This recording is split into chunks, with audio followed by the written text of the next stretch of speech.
está viendo cómo es esta iglesia, la iglesia de Corinto. Una iglesia muy bendecida, pero a la vez muy pecadora, ¿no es cierto? Tenían todos los dones, pero estaban totalmente divididos. Tenían todos los dones del Señor, pero aún así estaban sufriendo por su pecado. Estaban viviendo una inmadurez dentro de la iglesia. Y hemos visto, ¿no es cierto?, diferentes grados de inmadurez, incluso de impureza sexual y una serie de cosas. Pero aquí en el capítulo 10 nos vamos a dar cuenta que el apóstol Pablo va a estar hablando sobre la libertad cristiana, la libertad que todos tenemos.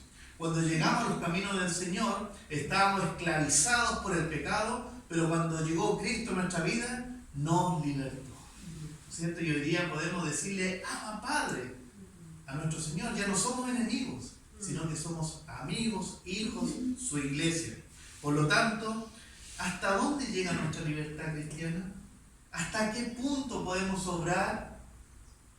¿Habrá algún límite? ¿Hay límites en la libertad cristiana? No. Uno podría decir, bueno, si no vengo un domingo, ¿qué me va a pasar? O si no oro un día en la mañana antes de salir a trabajar, ¿qué me va a pasar? Quizás, si no ofrendo, ¿qué me va a pasar? Tenemos libertad de hacerlo o no hacerlo, pero hay consecuencias detrás de cada acción.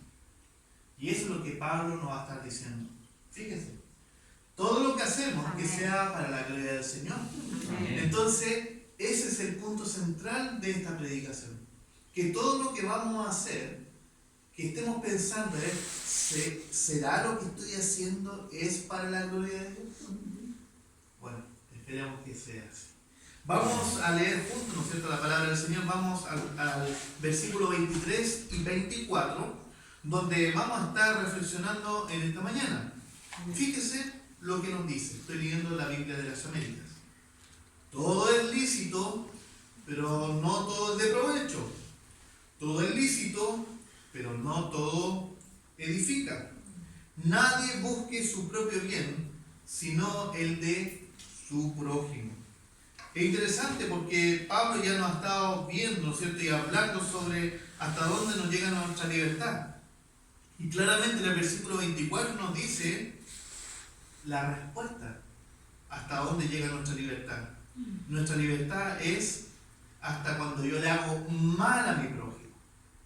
Y la pregunta es, ¿quién es mi prójimo? No sé si usted sabe quién es su prójimo. El que está cerca, a mi lado. ¿El que está cerca? A su lado, dicen algunos hermanos. ¿Qué creen ustedes? ¿Quién es nuestro prójimo?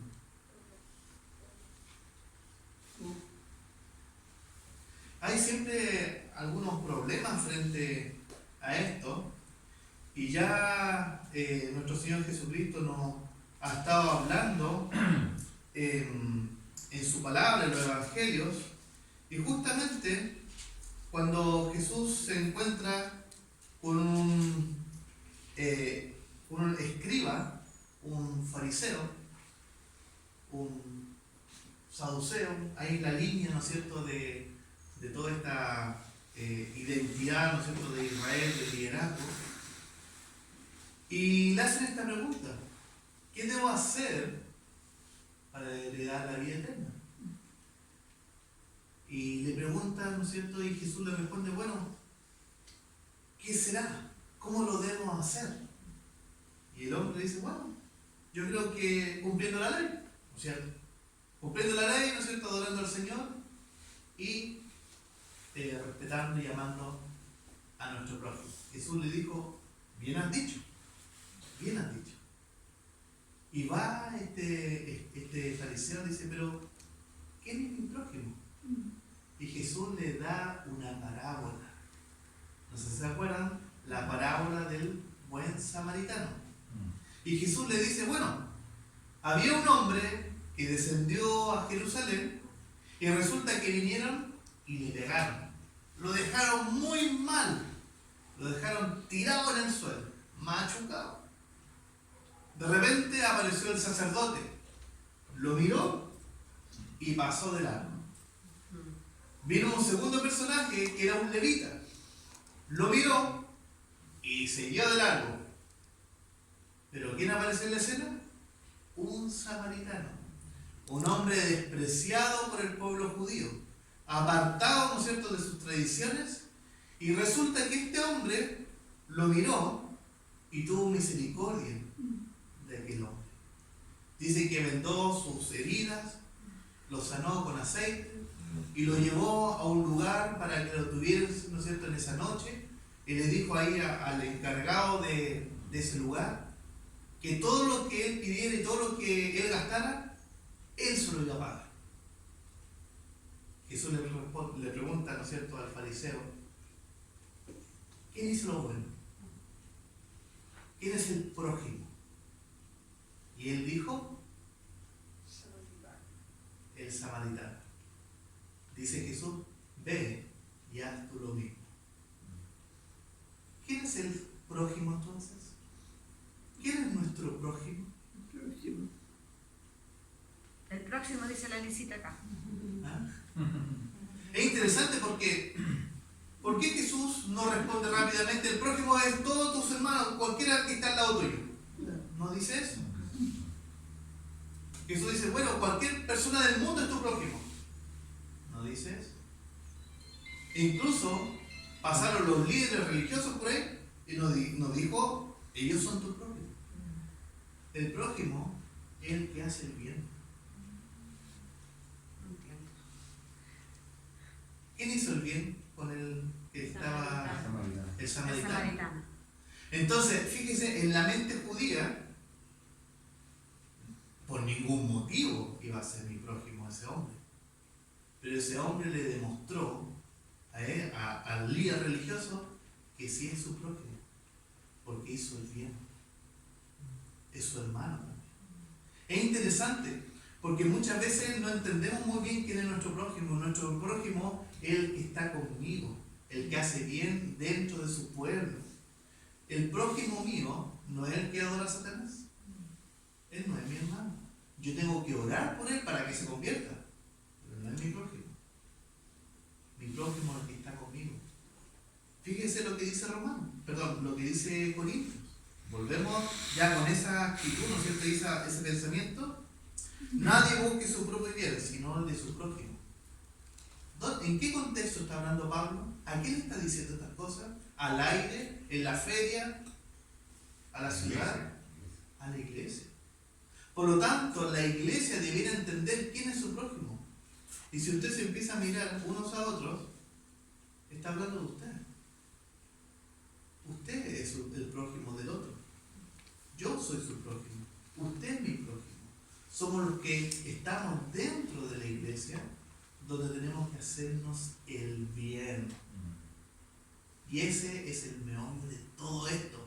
Porque Pablo, ¿no es cierto?, estaba discutiendo y hablando constantemente con los hermanos porque se estaban atacando, estaban dividiéndose, se estaban, ¿no es cierto?, pecando el uno hacia el otro. Y Pablo lo que está diciendo es que debieran amarse, debieran considerarse, debieran respetarse, porque tenemos libertad para hacer muchas cosas, pero mi libertad termina cuando yo te hiero. Tú eres mi prójimo. Por lo tanto, el llamado a la iglesia en la mañana, en esta mañana, es que usted procure hacer el bien a su prójimo, procure hacer el bien a su hermano que está al lado suyo. Ejemplo: si hubiera muchos jóvenes aquí, a los jóvenes no les gustaría estas canciones que estuvimos tocando recién. Hermano Freddy, son muy viejas, se las escuchamos de la escuela dominical. ¿Ah? Por lo tanto, tenemos libertad para cambiar las canciones, para tocar quizás algo más moderno, pero en el amor, ¿no es cierto?, de la iglesia. ¿No es cierto que ya tenemos una media? No sé cuál será la media de la iglesia. ¿Ah? Pero no. Unos 30. No. No, puse mentiroso. A ver, ¿cuánto será la media que hagamos un ejercicio? Yo creo que será unos 60, 55 años la media. Por ahí anda. ¿55? ¿60 años? Sí. Somos una iglesia grande, iglesia madura, ¿no es cierto? Y por lo tanto, los ritmos de música, ¿no es cierto?, deben estar acorde a los que están dentro de la iglesia, ¿cierto? Por lo tanto, tenemos la libertad para ir cambiando los ritmos y una serie de cosas, pero por amor a nuestros hermanos que son mayores, nos recuerdan estas canciones, ¿no es cierto?, y nos centran en lo que es nuestra edad, en nuestro conocimiento y todas estas cosas. Por lo tanto, tenemos la libertad para hacer cosas, pero no todos nos conviene. Fíjese, y Pablo nos va a colocar un ejemplo. Fíjese del versículo 25 en adelante. Coman todo lo que se vende en la carnicería, sin preguntar nada por motivo de conciencia, porque del Señor es la tierra y todo lo que en ella hay. Si algún incrédulo os invita y queréis ir, coman todo lo que se les ponga por delante, sin importar nada por motivos de conciencia. Interesante lo que pone Pablo en este lugar. ¿Qué tiene que ver la comida con lo que estamos hablando? Porque sucedía, ¿no es cierto?, que en aquel tiempo, como vimos, ¿no es cierto?, algunas semanas atrás, que si usted quería estar libre de los demonios, usted tenía que hacerle un sacrificio a los ídolos. O sea, usted tenía que ir a comprar carne. Y ese trozo de carne usted tenía que llevarlo, ¿no es cierto?, al templo donde se hacían los sacrificios. Entonces venía un sacerdote, obviamente pagano, y se le hacían el sacrificio para que usted no fuera atacado por los demonios, porque andaban en el aire y se concentraban en la carne. Por lo tanto, ¿qué es lo que hacía el sacerdote? Pescaba ese trozo de carne y lo cortaba en tres. Un trozo, ¿no es cierto?, era para el ídolo, otro trozo era para usted, que, ¿no es cierto?, que iba a llevarlo donde él, y el otro trozo era para él, para el sacerdote. Entonces, ¿qué es lo que sucedía? Imagínense toda la cantidad de gente que iba todos los días. Entonces, ¿qué hacía el sacerdote con tanta carne? ¿Qué creían ustedes? Tenía su puestito ahí en la feria. Tenía su puestito, tenía su pino. ¿Ah? Sí, pues tenía su pino. Entonces, ¿qué es lo que hacían? Entregaban esa carne, ¿no es cierto?, a la feria, ¿no es cierto?, al mercado. Entonces, ese es el contexto cuando invitan a un hermano de la iglesia a comer. Fíjese, ¿qué es lo que dice la palabra? Que usted vaya y coma todo lo que usted compró en la carnicería. Porque también dentro de la iglesia había judíos. ¿Y qué es lo que pasaba con el judío? Él no comía chanchito, no comía, ¿no es cierto?, dieta, no comía chuchules, no comía guatita la jardinera, no comía todas esas cosas, ¿cierto? No comía ninguna de esas cosas. ¿Y qué pasa si hubiera sido cristiano? ¿Y qué pasa si una persona del mundo, ¿no es cierto?, como dice aquí, un incrédulo, le invita a comer? ¿Qué debiera hacer él? Debiera comerse todo lo que le sirve. ¿Por qué? Porque del Señor es la tierra y todo lo que en ella hay. Un ídolo no es nada. Por lo tanto, si esa persona se sienta a comer, debiera comer agradecido. Quiero contarles una anécdota que me pasó hace muchos años atrás, cuando tenía alrededor de 18 años, y me invitaron de ir de misionero a la cuarta región, a Canela Alto. ¿Alguien conoce por ahí? No sale ni en el mapa, hermano, porque el diablo perdió el poncho.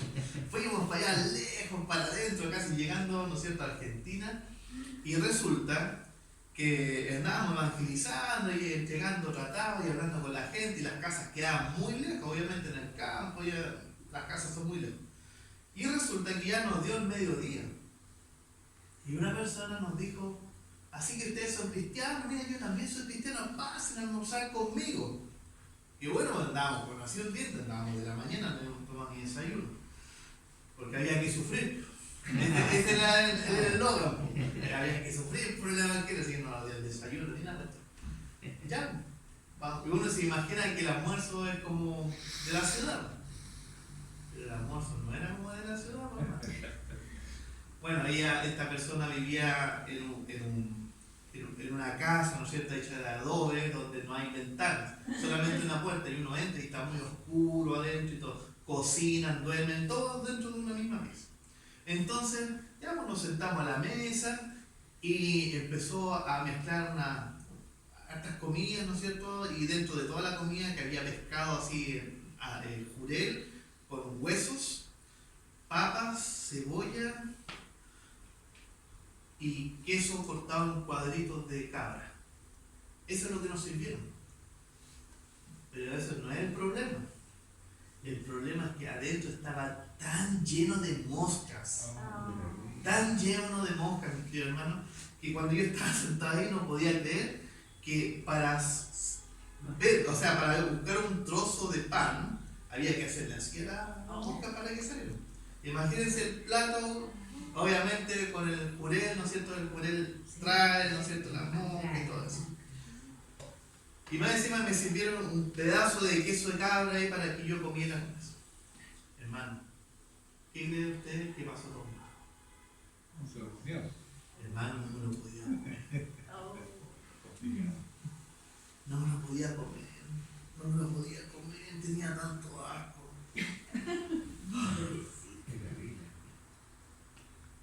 Los otros hermanos que venían preparados se habían comido toda la comida. Con mosca, con todo. Ay, qué terrible. Sacaron la ala nomás, nada. La lista la dejaban ahí en el muchacho.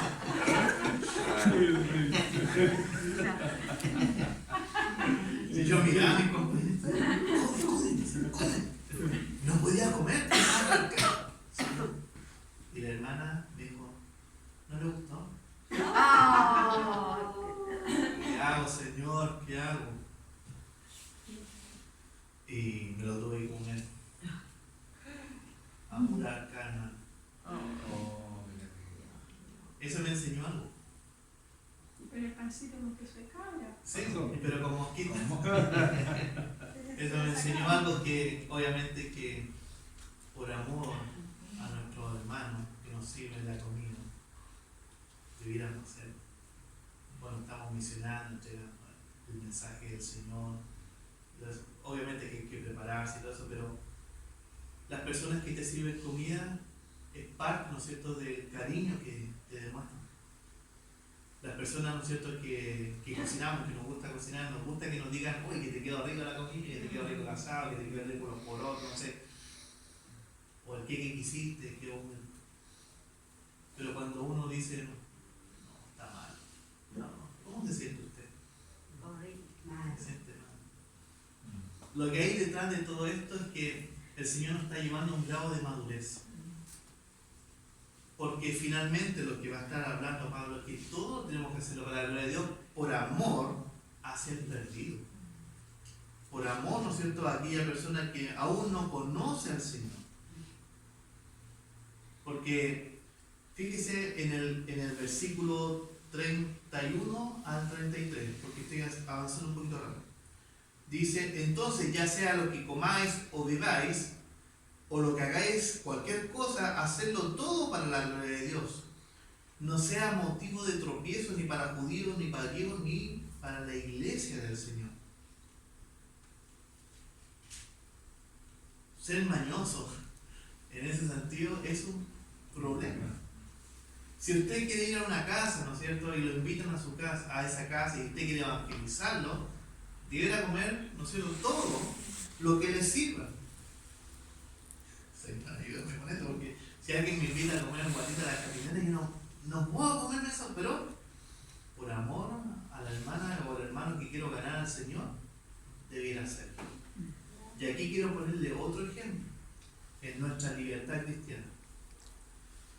Todos tenemos libertad para tomarnos un vaso de vino en el almuerzo, ¿no? Bien. ¿Sí? Sí. ¿Usted se va a ir al infierno porque se toma un vaso de vino No. en el almuerzo? Ok. O una copita, o dos. Gordito, ese es nuestro gordito. Por lo tanto, tenemos esa libertad. Pero ¿qué pasa si yo quiero invitar a una persona a mi casa que tiene problemas con el alcohol? ¿Debiera ofrecerle una copita de vino? De guarda. ¿Ah? De guarda. No. Oye, pero si tenemos libre conciencia, ¿por qué me tengo que restringir? Dice el apóstol Pablo, ¿no es cierto? Acá en el versículo, ¿no es cierto? En el versículo 29, fíjese, mire, quiero decir, no vuestra conciencia, sino la del otro, pues, ¿por qué ha de ser juzgada mi libertad por la conciencia ajena? Si tengo libertad para hacerlo, ¿por qué me tengo que restringir? ¿Habrá un propósito mayor? En nuestra libertad cristiana tenemos poder para decidir si lo hago o no lo hago. Pero la pregunta que le quiero decir, ¿usted lo haría? ¿Le serviría ese vino, ¿no es cierto?, esa copa de vino a esa persona? No. Entonces, ¿qué es lo que va a hacer? Va a guardar aquí. Usted tiene la libertad para hacerlo, pero esa persona no. Quiero ponerle otro ejemplo. En una iglesia, de nuestra iglesia, de esta red, ¿no es cierto?, de la iglesia anglicana, hay una persona que hace mucho tiempo atrás tomaba mucho. Y estuvo a punto de morir. Ya estaba desahuciada y el Señor hizo un milagro para esa persona. Hace 12 años que el Señor la rescató de la muerte y conoció al Señor y está con nosotros. Pero hace un mes empezó a tomar de nuevo. Y no paraba. Lleva un mes tomando. Es lo mismo. Tenemos la libertad para servirnos algo. Pero no podríamos decirle a la hermana, siéntate a la mesa conmigo y te voy a servir este vino. ¿Qué quiero decir con todo esto? Que nosotros tenemos que procurar, ¿no es cierto?, no dañar a nuestros hermanos, no dañar al otro, no buscar, ¿no es cierto?, nuestro propio bien, sino buscar el bien del otro. Por lo tanto, la iglesia debiera ser una comunidad de amor, una comunidad, ¿no es cierto?, donde nosotros nos respetamos, una comunidad donde todo lo hacemos para la gloria de Dios, no dañando a nuestro prójimo. Por lo tanto, si una persona viene a esta iglesia, ¿no es cierto?, a la iglesia de Canal Big, ¿se va a sentir acogida? ¿O la vamos a aislar porque no es parte del grupo? La vamos a aislar porque viene pasada cigarro, porque viene quizás, le puso en la noche, ¿no es cierto?, pero quiso venir hoy día. ¿Qué vamos a hacer con esas personas que vienen echando garabatos? Le vamos a decir, ¿sabe qué? Cuando esté en condiciones, venga. O nosotros que somos más maduros, lo vamos a acoger y le vamos a enseñar la Biblia. Así es. Fíjese que en otras religiones, y no muy lejos, ¿no es cierto?, de nuestro mismo mundo cristiano evangélico, hay personas que se ponen en la puerta. Y las personas que se ponen en la puerta tienen dos fines: saludarlo y decirle no puede entrar. Saludarlo y decirle a la persona no puede entrar. Porque está, ¿no es cierto?, en la mentalidad, ¿no es cierto?, cerrada de muchas religiones, que uno tiene que ser como la iglesia para estar dentro de la iglesia. Y le cerramos las puertas al pecado. Nosotros que somos libres en el Evangelio, tenemos que aprender a acoger a las personas que vengan. ¿Y cómo se ve una iglesia que es madura? ¿Cómo se ve que una iglesia está avanzando en la madurez? Cuando amamos al pecado. Que es diferente a lo que nos pasó hace un tiempo atrás.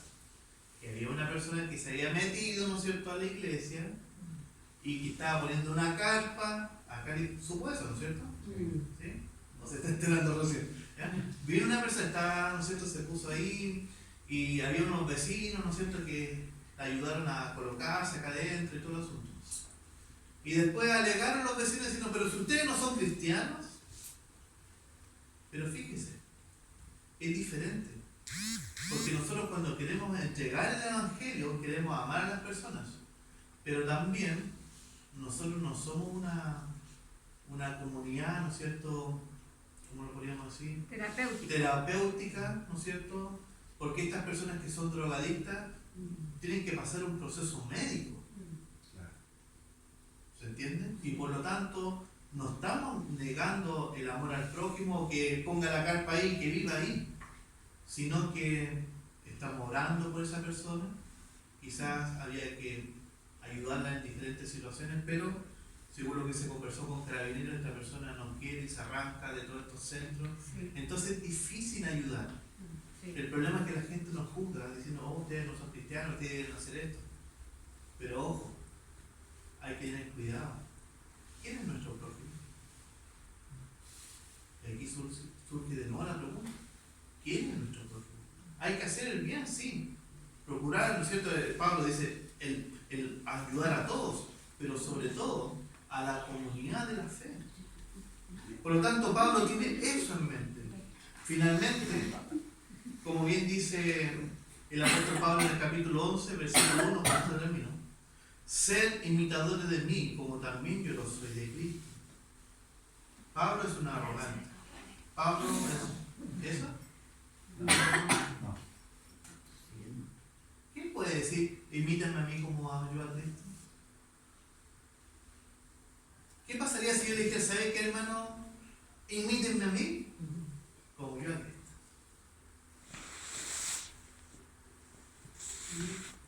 ¿O qué pasaría si dijéramos, imiten al Freddy como al Como te Freddy? invita a Pablo. O hermana Aura, o hermana Teresa, o hermano Gerardo, y así. ¿Será algo muy, ¿no es cierto?, sacado del lugar? ¿Será algo arrogante? ¿O será que Pablo se creía una persona sin pecado, acaso? No. ¿Por qué lo dijo? Siempre hemos escuchado esto, ¿no? ¿Por qué lo dijo? ¿Por qué lo dijo, hermano Pedro? Porque lo dijo. Lo dijo en un contexto, ¿no? Ya, muy bien, hermana Lilia. Justamente eso es. Hermano, hace 2000 años atrás se estaba escribiendo recién el Nuevo Testamento. Los hermanos de Corintio no tenían ni idea, no habían visto a Jesús, no conocían ningún escrito, solamente conocían la carta que le había llegado del apóstol Pablo de cómo era Cristo. Entonces, una buena manera de demostrar, ¿no es cierto?, y enseñarle a la iglesia de cómo era Cristo, Pablo hacía un esfuerzo gigante por mostrarle a Cristo. Fíjese en el versículo 33 del capítulo 10. Así como yo también procuro agradar a todos en todo, no buscando mi propio beneficio, sino el de muchos, para que sean salvos. ¿No es eso lo que hizo Cristo? Así es. Marcos 10:45 nos dice que Él no vino a ser servido, sino a servir.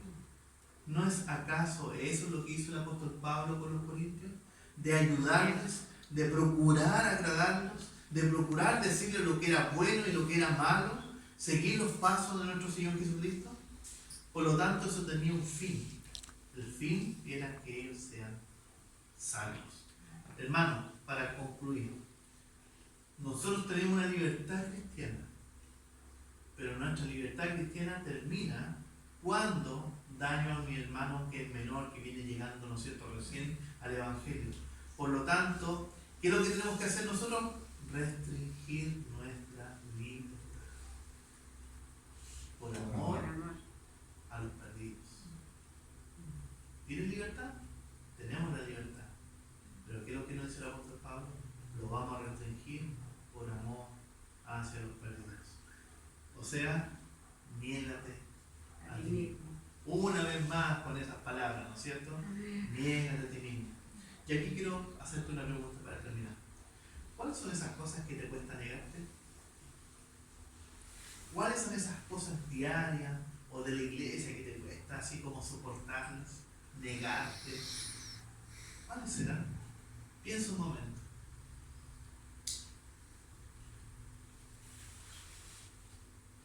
Voy a tocar solamente un tema.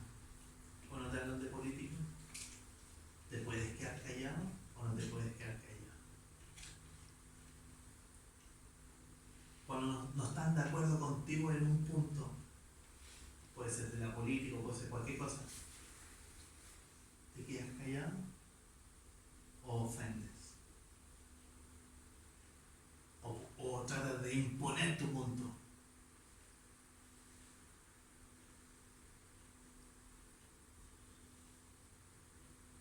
El Señor nos ayude con eso. Muchas veces pisamos el palito.